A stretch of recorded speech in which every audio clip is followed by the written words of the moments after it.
India की number 1 choice Bharat matrimony. Israel युद्धाभ्यास कर रहा है, ट्रंप ईरान की सैन्य घेराबंदी कर रहे हैं, तो वहीं दूसरी तरफ ईरान तेजी से अपनी मिसाइलों का जखीरा बढ़ा रहा है, जो इजरायल के लिए बड़ा खतरा है। ऐसे में बेंजामिन नेतन्याहू जल्द से जल्द ईरान के खिलाफ कड़ा एक्शन चाहते हैं। दावा है कि इसी मांग को लेकर इजरायली प्रधानमंत्री वॉशिंगटन पहुंचे थे। व्हाइट हाउस में ट्रंप और नेतन्याहू की बंद कमरे में 3 घंटे की बैठक हुई। रिपोर्ट्स के मुताबिक इसी बैठक में नेतन्याहू ने ट्रंप के सामने वॉर ब्लूप्रिंट पेश किया है। दावा है कि अगर बातचीत से बात नहीं बनी तो ट्रंप बेंजामिन के ब्लूप्रिंट को हरी झंडी दे सकते हैं। व्हाइट हाउस में बंद दरवाजों के पीछे डोनाल्ड ट्रंप और नेतन्याहू के बीच करीब 3 घंटे तक वार्ता हुई, जिसके केंद्र में था ईरान। इस वार्ता में अमेरिकी विदेश मंत्री मार्को रूबियो, रक्षा मंत्री पीट हेग्सेथ, स्टीव विटकॉफ और जेरेड कुशनर भी शामिल थे। ट्रंप नेतन्याहू की बैठक बेहद गोपनीय थी, इसे लो प्रोफाइल रखा गया था। वार्ता बंद दरवाजों के पीछे की गई। नेतन्याहू व्हाइट हाउस में मुख्य मार्ग से अंदर नहीं गए, बल्कि पीछे के दरवाजे से दाखिल हुए। नंबर 1, ईरान का ballistic missile program. Number 2, Iran का परमाणु कार्यक्रम। और नंबर 3, अरब में सक्रिय ईरान के प्रॉक्सी ग्रुप। नेतन्याहू ने ट्रंप से स्पष्ट शब्दों में कहा कि इन सभी पर रोक लगाना बेहद जरूरी है। और बेंजामिन ने ईरान पर अमेरिकी हमले से पहले 3 चरण का प्लान तैयार किया है, जिससे अमेरिका के लिए ईरान में अपने सभी टारगेट हिट करना बेहद आसान हो जाएगा।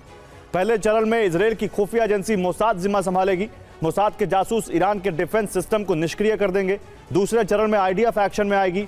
इजरायल के F-35 फाइटर जेट जॉर्डन के एयर स्पेस का इस्तेमाल करते हुए ईरान पहुंचेंगे। निष्क्रिय हो चुके डिफेंस सिस्टम को तबाह किया जाएगा।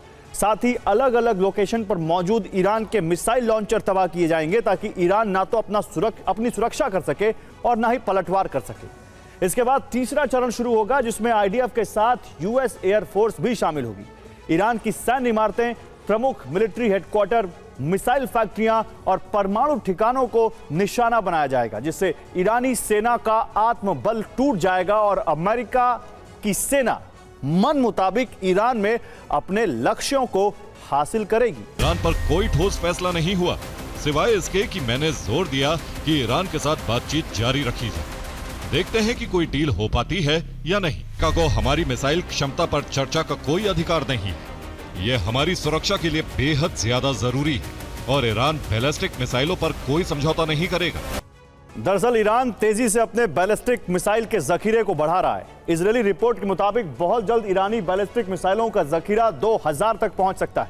सिर्फ इतना ही नहीं, ईरान हर महीने 300 मिसाइलों के उत्पादन का लक्ष्य हासिल करने वाला है, जिससे ईरानी मिसाइलों का स्टॉक और तेजी से बढ़ेगा, जो इजरायल के लिए बड़ा खतरा है। रिपोर्ट्स की माने तो जून 2025 में 12 दिन के युद्ध के बाद ईरान ने कई मिसाइल फैक्ट्रियां शुरू की हैं। इनमें वो फैक्ट्रियां भी शामिल हैं जिन्हें इजरायल ने तबाह कर दिया था। दावा है कि मोसाद के पास हर फैक्ट्री की सटीक लोकेशन मौजूद है। इजरायल को सिर्फ ट्रंप की हरी झंडी का इंतजार है। ईरान ट्रंप के कार्यकाल की सबसे बड़ी चुनौती बन चुका है और उस पर लगाम लगाना डोनाल्ड ट्रंप की मजबूरी है। अगर ट्रंप के कार्यकाल में ईरान परमाणु शक्ति हासिल कर लेता है तो उनका नाम अमेरिका के इतिहास में सबसे विफल राष्ट्रपति के तौर पर दर्ज होगा। इंडिया की नंबर 1 चॉइस भारत मैट्रिमनी।